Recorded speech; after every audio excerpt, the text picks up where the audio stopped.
আসসালামু আলাইকুম। আজকে আমি আপনাদের সাথে শেয়ার করব বাঙালিয়ানা একটা খাবার, যেটা হচ্ছে বাদাম ভাজি। বাদাম ভাজিটা আমি আজকে তৈরি করেছি চিংড়ি মাছ দিয়ে। সেই রেসিপিটাই আপনাদের সাথে আজকে শেয়ার করব।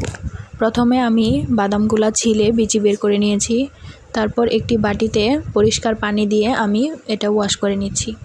তারপর একটি ব্লেন্ডার জারে বাদামগুলা দিয়ে তার সাথে 4-5টা পেঁয়াজ ছিলে দিয়ে দিয়েছি।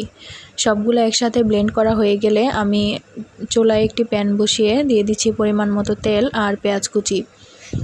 তারপর দিয়ে দিলাম দারচিনি, এলাচ, তেজপাতা। তারপর দিয়ে দিলাম আদা এবং রসুন বাটা। দিয়ে ভালোভাবে নেড়েচেড়ে আমি দিয়ে দিচ্ছি চিংড়ি। আমি এখানে ছোটো সাইজের চিংড়িগুলো ইউজ করেছি। তারপর দিয়ে দিলাম একটু পানি আর স্বাদমতো লবণ। আর দিয়ে দিলাম ধনিয়ার গুঁড়া, মরিচের গুঁড়া, হলুদের গুঁড়া, জিরার গুঁড়া। দিয়ে মশলাটাকে ভালোভাবে চিংড়ি মাছের সাথে কষিয়ে নেব। আমি চিংড়ি মাছটা ঢেকে ভালোভাবে কষিয়ে নিয়েছি।